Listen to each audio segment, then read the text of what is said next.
Pasado de las jornadas felinas. Hola Flor, ¿qué Buenas, ¿qué tal? tal? Hemos podido. Hemos Esto es lo que podido frente a tiene, las adversidades. madre mía, la tecnología. ¿Qué tal? Ante Pues nada, todo, aquí de sábado por la tarde para charlar un totalmente. poquito. Exactamente.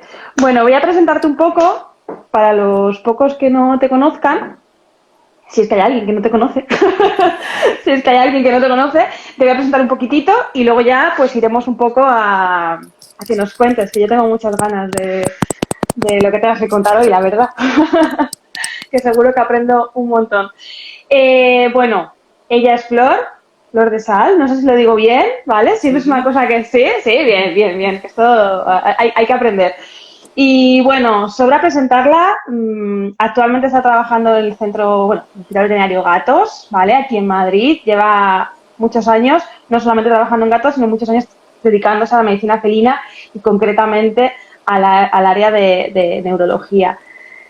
Está certificada, vamos, no me voy a andar porque como tenga que deciros todo su currículum, sabéis que lo tenéis en la publicación, no me voy a liar en esto, ¿vale? Os puedo asegurar que le sobran conocimientos y le sobra experiencia y que nada, que hoy tenemos la suerte, porque es una suerte tenerla por aquí, para que nos hable un poquitito de esta fina línea de lo que llevamos hablando este mes, que hay entre lo que es la medicina física o la medicina que todos conocemos con lo que es la medicina del comportamiento, un poco entrando más en el tema de neurología, porque evidentemente los que hemos estudiado, los que hemos estudiado etología somos conscientes de la línea tan fina que hay entre la neurología y esto, porque realmente tenemos que estudiar mucha neurología por suerte. Así que nada, te dejo literalmente. Intentaré estar pendiente un poco de todas las preguntas que podáis ir haciendo, de las preguntas que puedan surgir y luego al final intentaremos contestarlas si no las ha contestado durante la charla ya Flor, ¿vale? Así que nada, gracias por estar aquí a todas y a todos, a ti en especial, Flor, y vamos allá. Bueno, pues yo estoy encantada de estar aquí con vosotros y que te agradezco muchísimo bueno, la llamada para participar en estas jornadas porque es un gustazo. Bueno, yo vengo a hablar un poco de, pues eso, de lo que tú comentabas, ¿no? De temas que pueden o alteraciones que pueden estar a un pie entre el comportamiento y la neurología y las alteraciones neurológicas.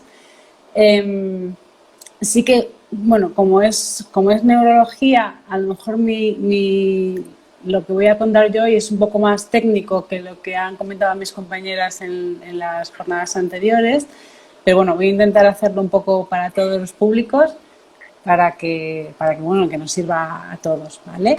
Me encanta que me hagan preguntas, así que si queréis interrumpir o os lo hacemos todo al final, eso como tú lo veas, María, pero vamos, yo Como te sea a ti encantada. más cómodo, yo me adapto. Yo si veo, si quieres, estoy pendiente. Si veo alguna así que podamos Vale, entrar entre medias, pues yo te lo digo y vamos hilando vale, preguntas. perfecto. ¿Vale? Pues yo os había pensado hablar un poquito de tres parcelas, digamos. Una serían las lesiones de prosencéfalo, que nos pueden dar alteraciones del comportamiento. Otra sería del síndrome de hiperestesia, que creo que todos lo conocemos bastante bien. Y por último, si nos da tiempo, el síndrome de disfunción cognitiva que afecta a nuestros pacientes más mayores. Bueno, iniciando un poco esta charla, no la voy a llamar conferencia ni nada, estamos aquí entre amigos. Eh, las lesiones de prosencéfalo pueden dar alteraciones del comportamiento y eso es algo que tenemos que tener siempre en mente cuando acude a nuestra consulta a un animal que de forma súbita o de forma más progresiva ha cambiado algo de su comportamiento, ¿vale? ¿Qué alteraciones del comportamiento puede dar una lesión en prosencéfalo? Pues pueden ser muchas. Algunas son muy características, ¿vale? Y otras pueden confundirse con otras cosas. Alteraciones del comportamiento, pues estamos hablando de, por ejemplo, de cambios de rutinas. Gatos que antes venían a saludar al dueño cuando abría la puerta y ya no vienen, o que por ejemplo, en vez de hacer una marcha en línea recta, atraviesan las habitaciones en diagonal, vocalizaciones excesivas o no habituales en esos animales. por supuesto que todas estas cosas pueden ser debidas a muchas otras lesiones, ¿no? Por supuesto, pero bueno, que las conozcamos porque pueden ser lesiones del prosencéfalo y tenemos que tenerlo por lo menos en uno de nuestros diferenciales. Otra cosa que puede aparecer, que se ve poco, pero a veces aparece y tenemos que darle importancia porque incluso puede ser algo que al dueño le parezca gracioso. Es algo que publiqué yo hace poco en mi cuenta, porque me lo trajo justamente una propietaria y me dijo, fíjate, es un gatito que yo ya sabía que había tenido un accidente vascular en prosencéfalo muy, muy severo, que abarcaba mucha materia, y lo que tenía era un síndrome de mi atención, ¿vale? El gatito comía solo de la mitad del cuenco, pero era perfecto además, o sea, ni una bola del lado contrario a la lesión y el otro todo terminado. Entonces eso que puede ser algo que a priori al propietario le puede hacer gracia, pues evidentemente es un signo muy llamativo de una lesión de prosencéfalo. Puede haber también alteraciones de la visión, puede haber head pressing, sabéis que es esto de apoyar la cabeza frente a algún tipo de estructura, incluso contra una pared. Y otra cosa que solemos ver de forma habitual en este tipo de lesiones es la marcha compulsiva. Eso es algo que me gustaría aclarar porque no sé si la gente sabe muy bien lo que es. La marcha compulsiva es un caminar, es un andar de un paciente que no tiene ningún tipo de sentido, ningún tipo de fin.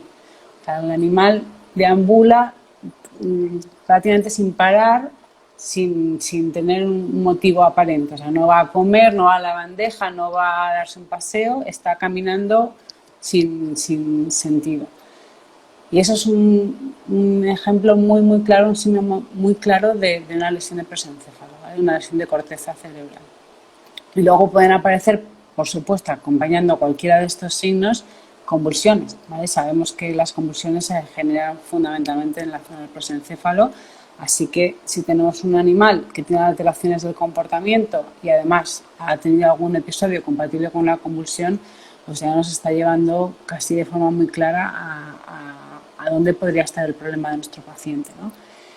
Una cosa que es muy importante en neurología, no solo con este tipo de lesiones, sino con cualquier tipo de alteración neurológica, es la forma de aparición del cuadro, ¿vale? Nos es muy importante, por no decir fundamental, saber si la aparición del cuadro ha sido de forma aguda o ha sido algo más progresivo, ¿vale? Y luego, una vez que se ha iniciado ese cuadro, ¿qué ha pasado con él? Si los síntomas se mantienen iguales o incluso pueden llegar a mejorar un poco, o si esos síntomas van progresando.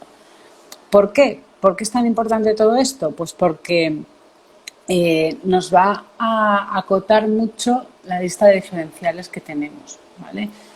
Un accidente vascular, por ejemplo, produce un daño hiperagudo, o sea, el gato está perfecto y de repente está mal, tiene síntomas que hace 5 minutos no estaban, pueden avanzar durante unas horas, pero luego se queda estático ese cuadro, ¿vale? No sigue avanzando, el gato no empeora y con los días normalmente va mejorando. Entonces, esto es muy importante porque si tenemos un gato que nos cuenta el dueño, jolín, es que salí de casa, estaba perfecto y he vuelto, o estábamos comiendo y estaba en una habitación perfecta y lo hemos vuelto a ver y está pues dando vueltas o se ha caído de lado o tiene una convulsión o lo que sea, ¿no? Entonces esto es muy importante porque, por ejemplo, una alteración degenerativa o una infección no produce un cuadro hiperagudo, ¿vale? Luego hay digamos, lesiones o alteraciones, patologías que pueden salirse un poco de la norma, ¿no? Por ejemplo, un tumor en teoría puede dar una alteración más progresiva, ¿no? Que aparezcan signos de forma progresiva y que cada vez el paciente esté peor, pero sí que es cierto que a veces los tumores lo que producen es que de repente pues un pequeño crecimiento hace que pues por ejemplo, que haya una rotura de un vaso y entonces hay un accidente vascular producido por el tumor y ya vemos una sintomatología como muy aguda, ¿no? O sea que esto no son reglas así cuadriculadas, pero bueno, es muy importante que sepamos cómo se ha producido ese cuadro. ¿Cómo podemos diagnosticar una lesión en prosencéfalo? pues ahí sí que, a pesar de que hay muchas patologías en las que en neurología no necesitamos la famosa resonancia magnética, ¿no? Que parece que cualquier cosa en neurología necesita una resonancia Sí. magnética, eso no es así, pero en este caso sí. Cuando vemos sintomatología que se pueda localizar en esa zona, necesitamos hacer una resonancia magnética y en ocasiones un líquido cefalorraquídeo para tener el diagnóstico. Otra cosa que me gustaría dejar clarísimo y que aparte que entre en las cabezas es que es fundamental en neurología hacer un buen examen neurológico. ¿Vale? Parece una cosa de perogrullo, pero es que es muy importante. Yo me encuentro muchos compañeros que me hacen consultas desde muchos sitios, ¿no? Directamente a mí o a través de plataformas o lo que sea, y es que no me dicen cuál es el examen neurológico del paciente, porque algunos ni siquiera lo han hecho.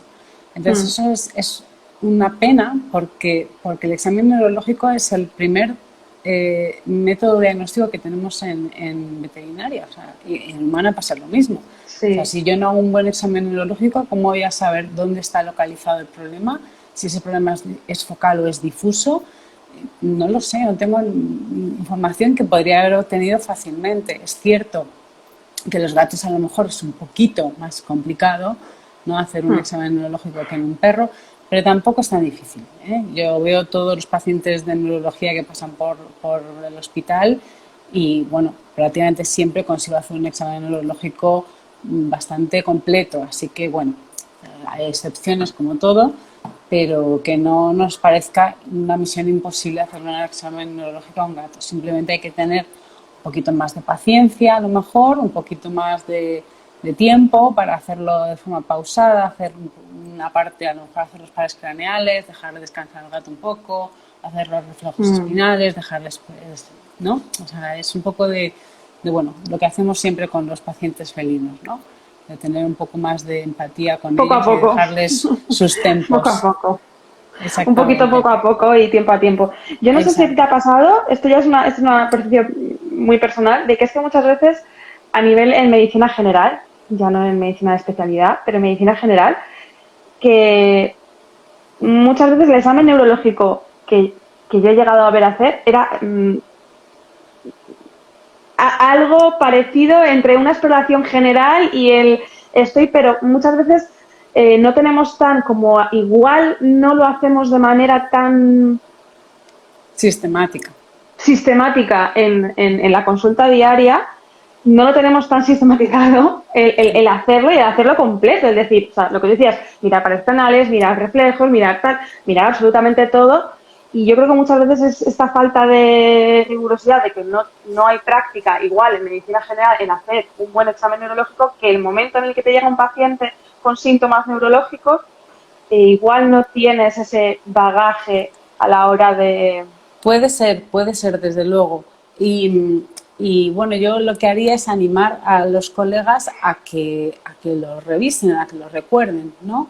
Porque realmente no son tantas pruebas. Al final, en hacer los pares craneales tardas 1 minuto, en hacer los reflejos espinales tardas otro minuto y tienes 2 minutos más para ver la marcha y para ver el estado mental y demás, ¿no? O sea, no es algo que sea realmente algo muy laborioso, pero sí que a lo mejor pues coger una pequeña rutina para de vez en cuando decir, bueno, pues los lunes a los gatos que entran en consulta les hago examen neurológico, aunque no les pase nada, aunque vengan a vacunar, pero así vamos practicando, ¿no? O a los perros, no importa. Sí. Y con eso pues lo vamos interiorizando, porque al final yo creo que, a ver, a mí una de las cosas que me llamó siempre la atención de la neurología es que era algo complicado. O sea, parece mentira, pero lo que me llamó la atención mucho de esta especialidad, que a mí me fascina, es que no es algo que uno diga, bueno, veo esto, me voy a un libro y ya me va a decir lo que es, ¿no? Pues veo esto, me voy a un libro y el libro me va a ayudar un poco a ver qué es lo que le pasa a mi paciente.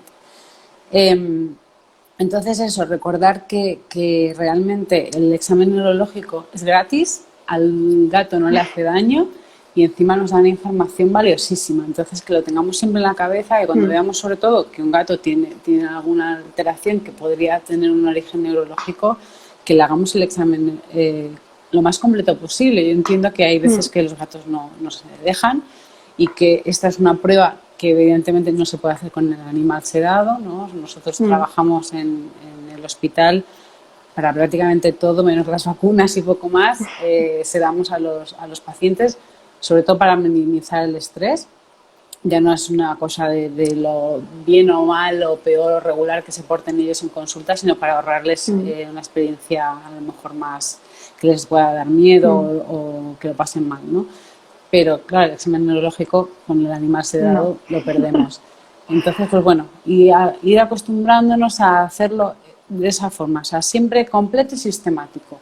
No tiene por qué ser, como te dice el libro, o sea, no tiene por qué ser siempre los pares canales primero y luego los reflejos, no sé qué, sino que cada uno se coja su rutina. Es decir, bueno, a mí me gusta hacer el examen neurológico en este orden, pero que siempre lo hagas en el mismo orden, porque si no siempre puede ocurrir que se te olvide alguna parte, ¿no?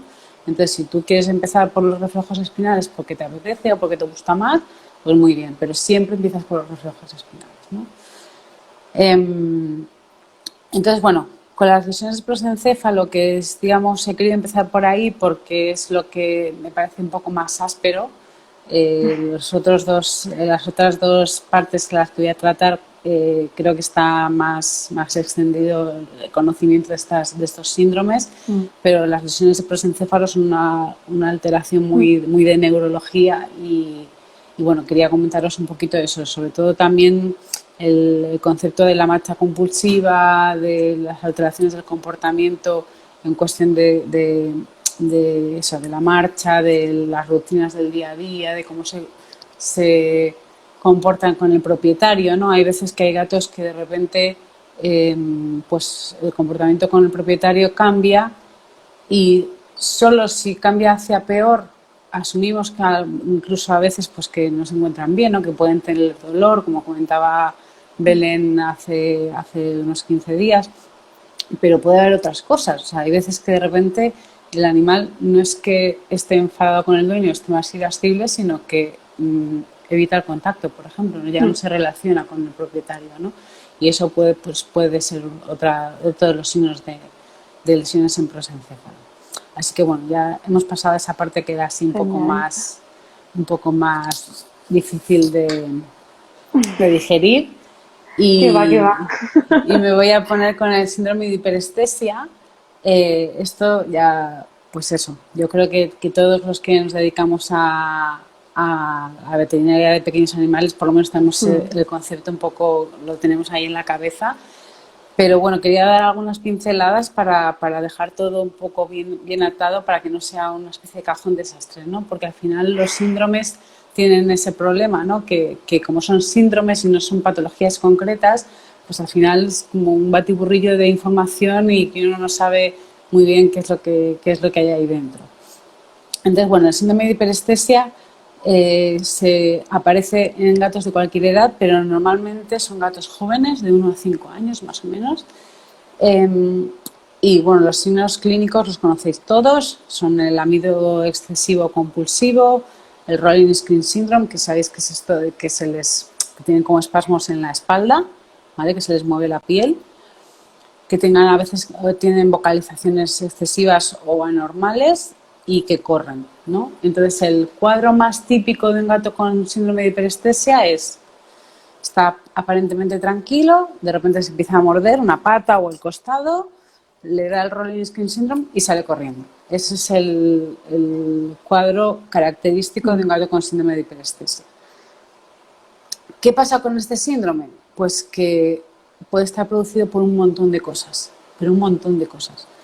Puede ser una alteración de piel, puede ser una alteración puramente de comportamiento, puede tener una neoplasia intracraneal, puede ser parte de un síndrome convulsivo. Hay gatos que tienen epilepsia y en vez de tener convulsiones tónico-clónicas como estamos acostumbrados a ver, o convulsiones focales, que sabéis que son más o menos frecuentes en gatos, pues su síntoma de esa epilepsia es el síndrome de hiperestesia, ¿vale? Pueden tener también dolor espinal, incluso está descrito en pacientes con otitis media interna y puede ser también idiopática. Entonces, claro, ¿qué hacemos? porque pueden ser un montón de cosas y para diagnosticar todas estas cosas que acabo de decir, a lo mejor tenemos que gastarnos 2.000 euros en pruebas. Entonces, evidentemente, si se nos planta en consulta una persona que su gato tiene síndrome de hiperestesia, aparte muchas veces vienen con el diagnóstico de casa, ¿no? En plan de mi gato tiene síndrome de hiperestesia porque lo han visto en internet, ¿no? Entonces, claro, les dices, no, es que puede ser todo esto, entonces vamos a empezar, vamos a hacer una resonancia magnética, unas pruebas de alergia en sangre, no sé qué, son 2.000. Pues no.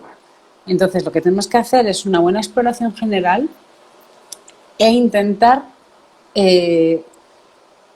encaminarnos hacia la patología que nos parezca más probable, ¿no? Por ejemplo, si es un gato que nos cuenta el dueño que siempre ha sido muy asustadizo, que cada vez que venían visitas el gato se escondía, que son de esos gatos que oyen un ruido y pegan un salto, son gatos que ya tienen un bagaje así de ansiedad o de alteraciones del comportamiento, pues a lo mejor lo podemos ir encalzando, por lo menos de primeras, ¿no? por una alteración del comportamiento. Si es un animal que, por ejemplo, en algún momento sufrió una caída o un atropello, un gato que ha sido gato paracaidista, aunque no haya sido de forma reciente, pero sí que pueden quedar secuelas, ¿vale? Podemos hacer una buena exploración, debemos hacer una buena exploración de piel, ¿vale? El gato que tiene una alteración dermatológica, pues el dueño normalmente sabe que el gato se rasca o que el gato tiene de vez en cuando caspa o eczema o eritema en la piel. Y hay un dato importante, no se cumple siempre, pero es bueno conocerlo porque muchas veces se cumple, y es que si nosotros somos capaces de reproducir esos brotes de hiperestesia mediante la manipulación del animal, muchas veces eso es un tipo de síndrome convulsivo, ¿vale? Son estos gatos que tú les haces cosquillas, digamos, en la espalda y empiezan con el síndrome, ¿vale? Que esto, aparte, yo creo que lo habréis visto todos, aparece en muchos vídeos en internet como una cosa muy graciosa, ¿no? Porque hay gatos que incluso vocalizan cuando les hacen eso y no tiene ninguna gracia. El gato está enfermo, ¿no? Y lo que estamos haciendo es fomentar o iniciar o desencadenar nosotros ese cuadro. Te voy a dejar medio segundo porque es que se me está acabando la batería, sí. ¿no? No me había dado cuenta. No te preocupes. No te preocupes. Vale. Vale, aprovecho para decirle a Cele Vega, ¿vale? Que tengo aquí tengo aquí la preguntita apuntada, ¿vale? Vamos a esperar al final, porque yo creo que esta pregunta al final pues nos va a hacer así hablar de un tema distinto y va a estar guay. Ya estoy aquí.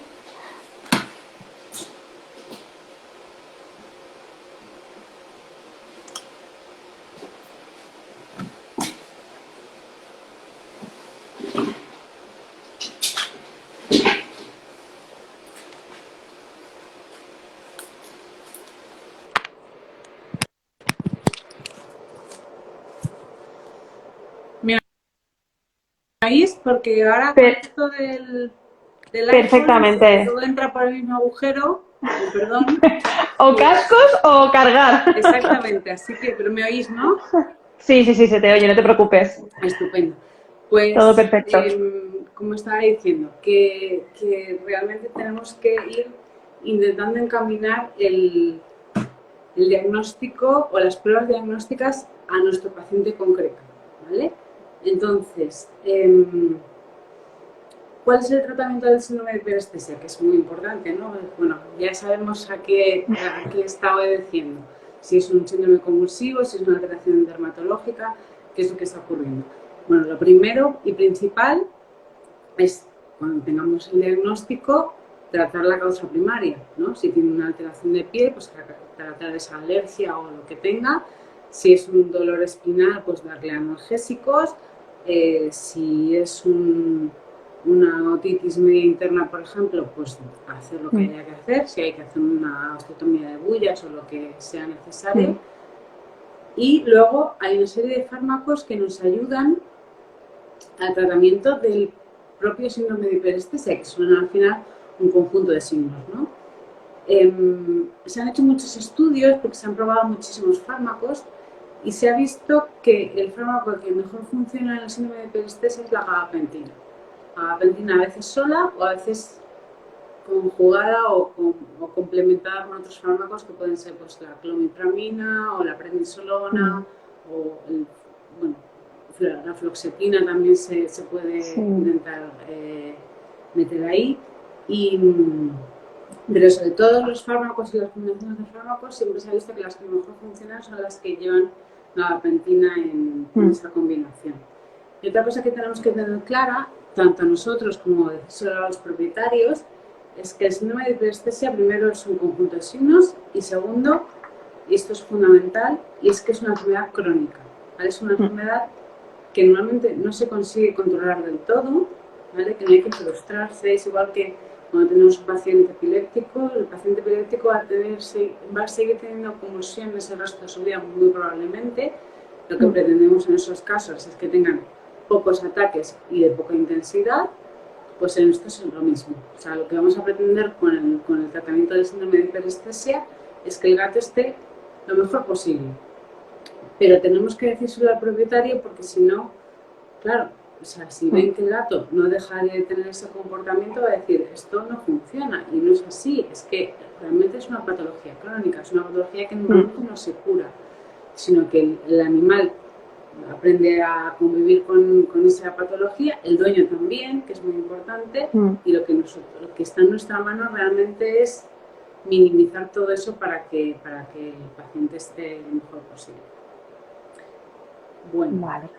Tengo aquí una preguntita, es muy cortita, sí, que es de Celevega, nada, que nos comenta que qué dosis de gabapentina recomiendas para el síndrome de hiperestesia, qué dosis. La dosis de gabapentina realmente no cambia mucho independientemente de para qué lo estemos usando. O sea, las dosis de la gabapentina como analgésico para el dolor neuropático, para el dolor central que se puede usar, como anticonvulsivo o para el síndrome de hiperestesia es lo mismo. Es o 5 miligramos por kilo cada 8 o 10 miligramos por kilo cada 12 horas.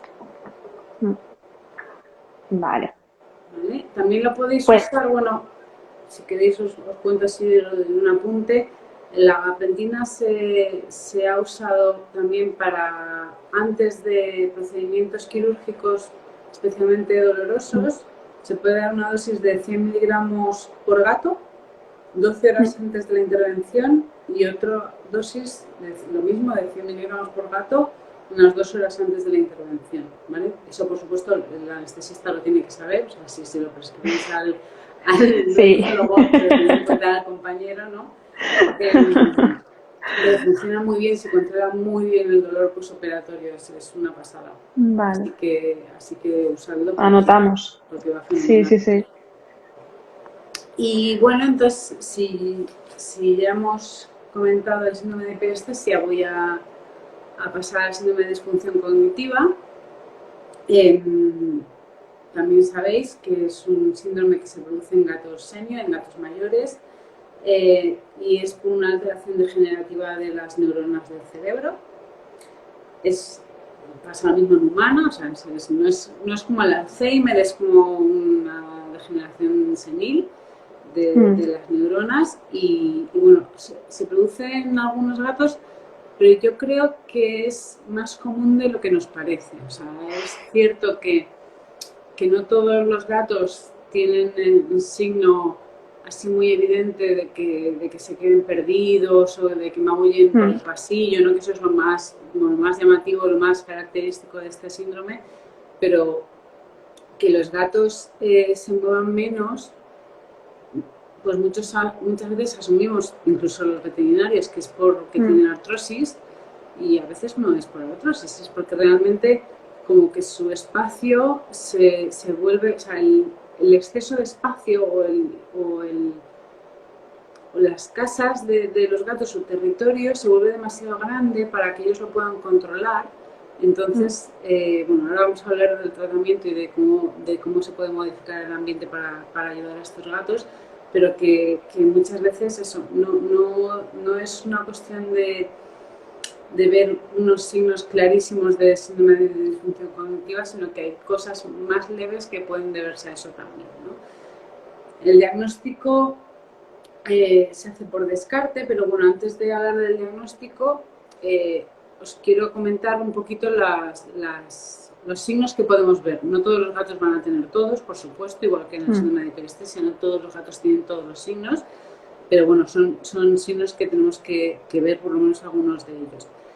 En internet hay miles de cuestionarios de disfunción cognitiva, o sea que os podéis descargar y tenerlos en la consulta para incluso si tenéis sospecha de que algo está pasando con algún paciente vuestro, felino o canino, pues podéis hacer ese cuestionario y dárselo al propietario y bueno, se supone que si contesta que sí a X preguntas, pues es muy probable que ese paciente tenga síndrome de disfunción cognitiva. ¿Qué podemos ver? Pues podemos ver confusión. O sea, gatos que, por ejemplo, están caminando y de repente se quedan atrapados en una esquina, ¿no? Que iban a algún sitio y se han quedado ahí y no... O de repente hay una puerta cerrada y no lo entienden, como que se quedan atrapados y están confundidos, ¿vale? O se olvidan de dónde está la bandeja de arena, por ejemplo, y no es que la estén... No es que orinen o defequen fuera de la bandeja por una cuestión de comportamiento, o que le pase algo a la bandeja o que ellos tengan alguna alteración física, sino que realmente es que se les olvida dónde está. Otro signo que es muy característico y que eso lo conocemos todos es la vocalización excesiva, ¿vale? Son estos gatos que de repente los dueños te dicen es que a las 3 de la mañana se ponen en el pasillo a maullar y no hay manera de callarlos, pero sí que es cierto que cuando el propietario se levanta y le hace caso y demás, el gato ya se calma. Puede haber cambios en el ciclo sueño-vigilia, o sea que si los gatos en general están un poco más activos por la noche o por la tarde-noche y por el día duermen, pues a lo mejor de repente dices, jo, es que ahora tiene la misma actividad que yo, o sea, está más activo durante el día y por la noche duerme. Eso no es muy común en los gatos, ¿no? O sea, que eso también tenemos que verlo como una alteración de su comportamiento. Pueden estar más irritables también y que no sea una causa orgánica, sino que, bueno, que sea una cuestión de comportamiento, que no, como que no entienden bien lo que les rodea y entonces están enfadados. Pueden pedir comida de forma constante, aunque coman bien, porque es verdad que hay gatos que piden comida todo el tiempo, pero porque no se encuentran bien, entonces piden comida, les das una comida que no les gusta o que chupetean un poquito, ¿no? O sea, ya sabemos, pues enfermos renales o una alteración digestiva que no está todavía controlada, lo que sea. Pero hay otros que sí que comen, pero luego te vuelven a pedir comida porque se olvidan de que han comido, ¿vale? Lo que hablábamos antes de las lesiones de prosencéfalo, esa marcha compulsiva también se puede dar en el síndrome de disfunción cognitiva sin que haya una causa de base. Y a muchos de ellos también aumenta su demanda de contacto físico con el propietario, ¿vale? Normalmente es más que menos, o sea, no es vete, sino dame mimitos, cuando antes a lo mejor eran gatos que eran más independientes y demás. Entonces, todo esto son signos que pueden aparecer de forma bastante frecuente en gatos mayores. ¿Cómo se diagnostica el síndrome de disfunción cognitiva? Pues por descarte de otras causas o de otras cosas que puedan producir estos mismos signos. Entonces, ¿qué necesitamos para hacer un diagnóstico de síndrome de disfunción cognitiva en el gato? Lo primero, una buena historia clínica, ¿vale? Que nos cuenten lo que le ha pasado al gato, cómo era, qué es lo que están viendo, qué es lo que han cambiado, si tiene patologías previas, todo eso, ¿no? Luego debemos tomar la tensión arterial, muy importante. Debemos hacer una determinación de la T4 total para ver si nuestro paciente es hipertiroideo. Un análisis de sangre completo y radiografías de extremidades y de columna, ¿vale? Para valorar o descartar la presencia de artrosis.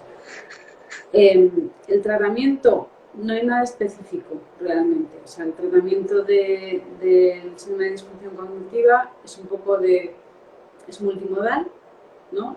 Se ha visto que hay ciertas dietas que tienen antioxidantes, ácidos grasos esenciales, L-carnitina y demás, que pueden mejorar un poco la condición o su estado mental, ¿no? Esa confusión, pues pueden estar un poquito más activos. Y la modificación del ambiente es muy importante. Lo que sí es cierto es que cuando los gatos son más jóvenes y hay alteraciones del comportamiento, cuando nosotros intervenimos y hacemos una modificación del ambiente, normalmente es para hacerlo más grande, ¿no? O sea, para decir, te doy más cosas, ¿no? Te doy pues, formas de entretenerte, te pongo una ventana, te pongo otro rascador, te saco los juguetes y luego los guardo, te juego más contigo, estoy más tiempo contigo. Y siempre les decimos a los dueños, además, que no les acoten el espacio, ¿verdad? O sea, siempre los veterinarios, Sí. que luego la gente hará lo que pueda, pero los veterinarios siempre dicen, el gato tiene que tener acceso a toda la casa. Bueno, pues en este caso es cuando toda esa norma, todo eso que estamos diciendo siempre, vamos a ir en contra de nosotros mismos, porque los gatos con síndrome de disfunción cognitiva muchas veces tienen, como si dijésemos, una especie de agorafobia, o sea, como que el espacio abierto y el exceso de territorio les angustia un poco porque no lo controlan. Entonces, a lo mejor esos gatos necesitan al revés, que su espacio sea un poco más acotado, ¿vale? Que a lo mejor si tienen una casa muy grande, pues que si tienen la posibilidad de dividir la casa en dos, pues que sus aposentos, su territorio sean algo un poco más reducido. Sí que tenemos que seguir, por supuesto, siempre separando la comida de la bandeja de arena lo más posible, pero bueno, pero haciendo un espacio un poquito más pequeño para que el gato se sienta más a gusto y esté más seguro. Y lo que les viene muy bien, que parece de cajón, pero bueno, siempre está bien recordarlo, es que los dueños pasen más tiempo con ellos, ¿vale? Son animales que necesitan ese vínculo para encontrarse mejor y realmente de todo lo que estoy contando, lo que mejor funciona es el trato con el propietario. Como estoy diciendo dueño propietario, yo sé que ahora hay una moda de que eso no se dice, que son los compañeros, tutores, no sé qué. Bueno, tenemos que intentar, o sea, llamarles de alguna manera. A mí eso me pasa mucho, que es como, sí, igual no es la mejor palabra, no es la palabra más bonita, pero es una palabra, o sea, al final es una palabra, ¿sabes? ¿Sabes? Ya bien lo sabemos. Todos los que tenemos gatos sabemos que no somos los dueños de ninguno de ellos. Así exactamente. O sea, creo que sabemos bien a qué nos referimos. Así que cada uno que le ponga la etiqueta algo que quiera en su mente, el humano del gato, el compañero, lo que sea. Me da igual. No te preocupes por eso. Para finalizar, por supuesto, el Feliway funciona, no es la panacea en ningún caso de ninguna alteración del comportamiento, pero bueno, sí muchas veces ayuda. No sé si tú has tenido experiencia con el nuevo. Todavía no. Todavía no hemos probado el Thinselk, que es el de betoquinol, el Thinselk, sí. El nuevo el Optimum, sí, el Optimum sí. El Optimum sí que lo hemos probado. Por ahora, bien.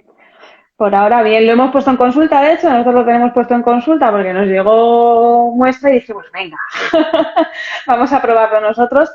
Y bueno, sí que cierta diferencia, tuvimos suerte de comparar con algunos pacientes que habían venido antes y que vinieron después, y bueno, sí que se notaba cierta diferencia, pero bueno, nos queda todavía por probar un poquitito más bagaje. Yo creo que da comodidad, a nivel de clínica normal, da comodidad, ¿por qué? Porque al final es uno para todo.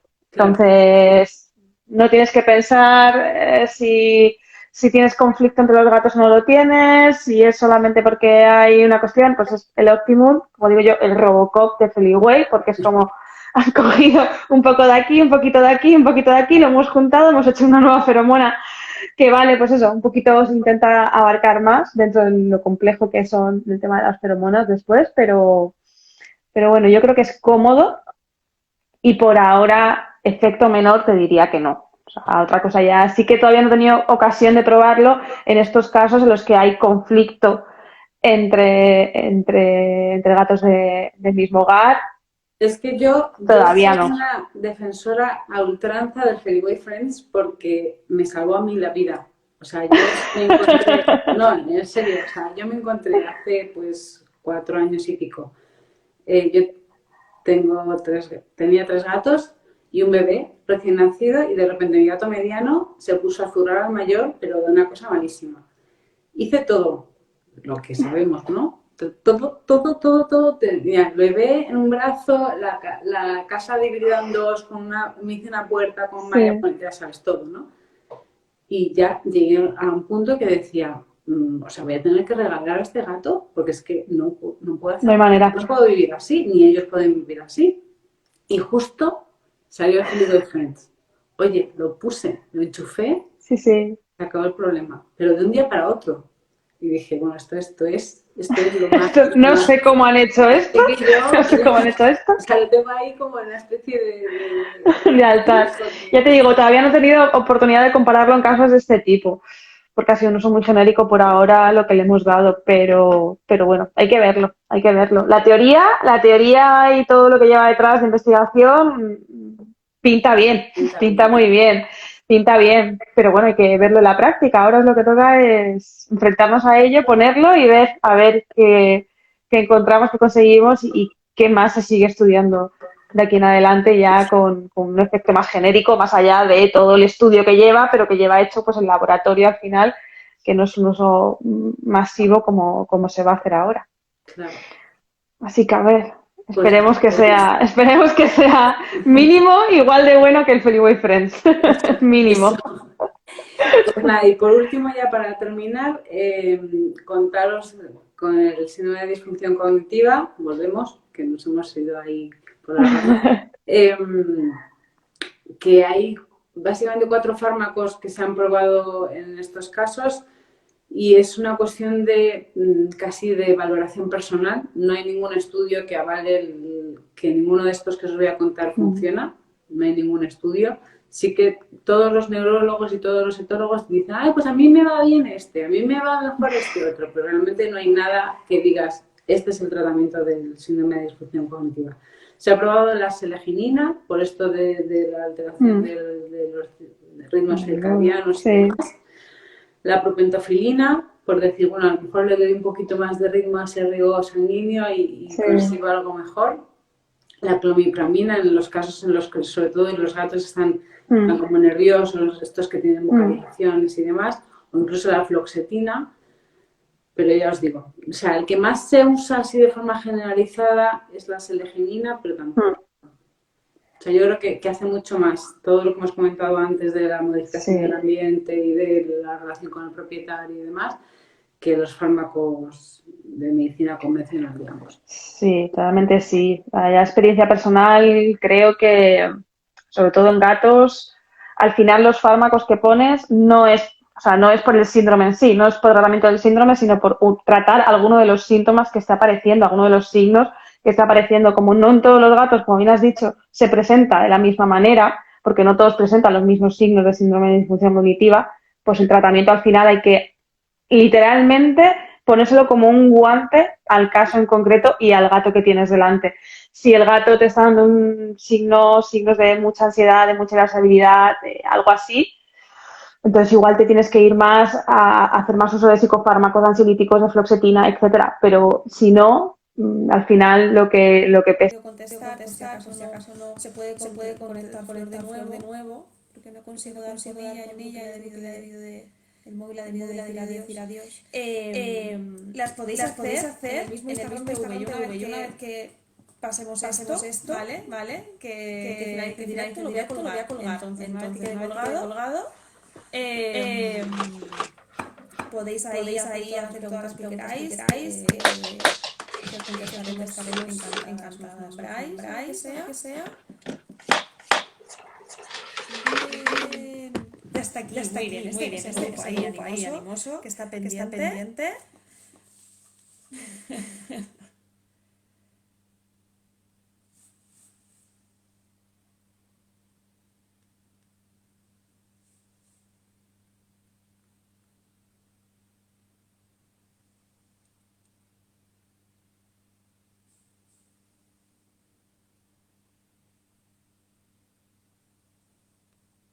Vamos a ver.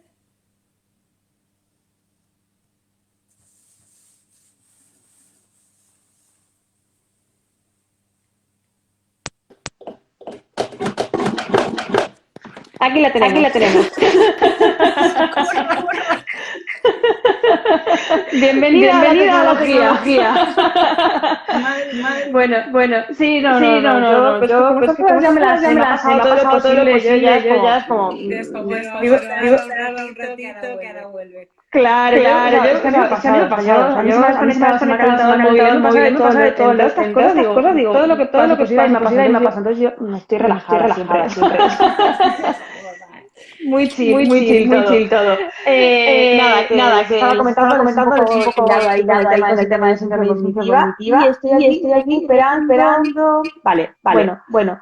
Voy a seguir porque justo acabo de entrar una pregunta también sobre la gabapentina, así un poco la pregunta que teníamos hace un ratito, ¿vale? En cuanto al uso de la gabapentina en gatos, ¿usáis cápsulas o formulaciones en jarabe? ¿Qué sueles usar tú? Nosotros tenemos en el hospital usamos pastillas, nos hacen comprimidos, los pedimos una fórmula magistral. Más yo jarabes soy bastante, no sé tú, yo los jarabes soy bastante reacia. Yo solo mando jarabes los que hay que no hay otra cosa, básicamente. Pero todo lo demás prefiero en cápsula pastilla porque no me fío de lo que se toman. O sea, jarabe al final los escupe y la mitad del lado fuera, no sabes cuánto. Si te pones la pastilla la ves, pero si pones un jarabe no sabes cuántos años. A mí no me gustan. Vale. Luego hay alguna preguntita, ¿vale? Sobre síndrome de hiperestesia sobre todo. Voy a ver si la recupero todas porque me acuerdo que estaban por aquí.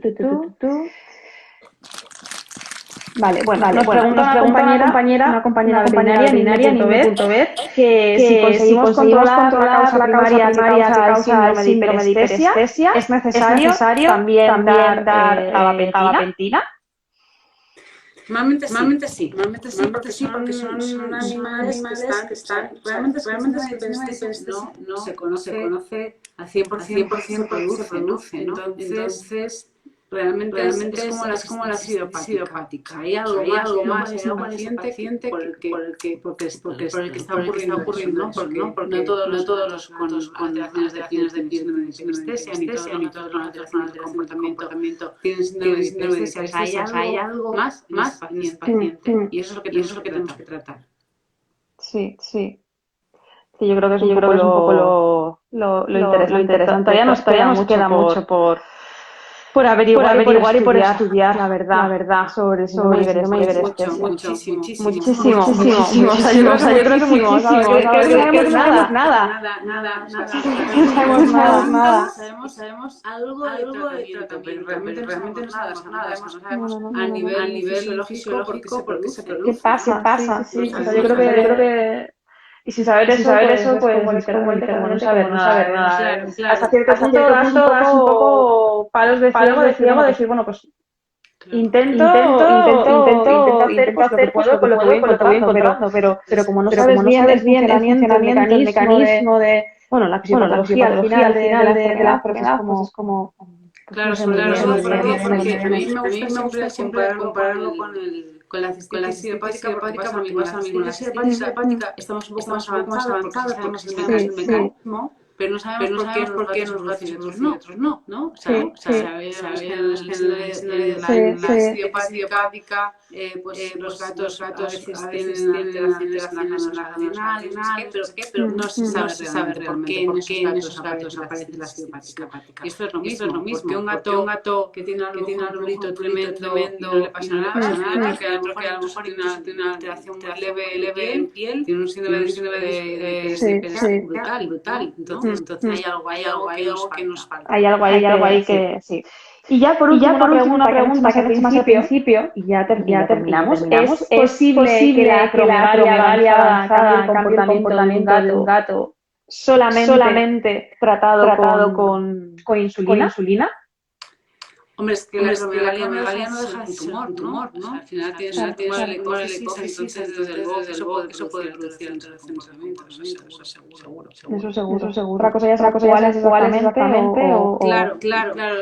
Es que, a ver, normalmente, si fuese por un tumor, o sea, pensando así, no lo estoy leído en ningún sitio, pensando en voz alta, digamos. Si tú tienes un tumor, lo que está produciendo es presión, ¿no? Entonces en esa zona pues no está produciendo mucha presión, nada que podamos decir, bueno, va a tener convulsiones, o va a tener... Sí. Pero sí que como el cerebro al final está dentro del cráneo, no se puede extender, ¿no? O sea, es un órgano que está protegido por hueso, pues al final eso produce un aumento de la presión craneal. Entonces, si tenemos un aumento de la presión craneal, lo primero que vamos a ver es una alteración del estado mental. Nadie sabe, está estuporoso, que está un poco más bajito, no le vemos un poco deprimido, ¿no? Que esas son las cosas que los propietarios son los que lo saben, ¿no? A veces uno ve una consulta y tú le preguntas al dueño, ¿tu gato es así? ¿Este es tu gato o no? Está en otra dimensión. Pero desde luego que a priori debería aparecer una alteración de comportamiento, desde luego, un gato acromegálico, sí. Sí. Comenta aquí la compañera que lo que nota en este gato en concreto es que el gato está enfadado con la dueña, está como, pone literalmente amargado, es decir, que estará como... Y que suele mejorar parcialmente como meloxicam, pero que aún así con ese tratamiento sigue estando irascible. Claro, y aquí ya solo la acromegalia o sea algo más, claro, que la acromegalia. Claro, mejor si respondes parcialmente al meloxicam, puede ser más caballo. Claro que es más... Está enfadado porque duele algo. Sí.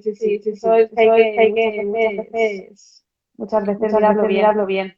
Porque aunque tengamos algo de base, un diagnóstico de algo, por mal. Tristemente no tiene por qué tener un solo diagnóstico de una sola cosa. Eso es un fastidio, pero es así. Una cosa y que se explique muchísimo con millones de patologías. Bueno, es un fastidio más divertido, ¿no? Puede ser todo decíamos un montón. He de decir que además, por ejemplo, por lo menos a mí todo la decisión cognitiva que me llega, no tanto de gatos de Pedro, también de los españoles, que no va a tener un paciente senior, pero a mí siempre me llegan con un montón de cosas.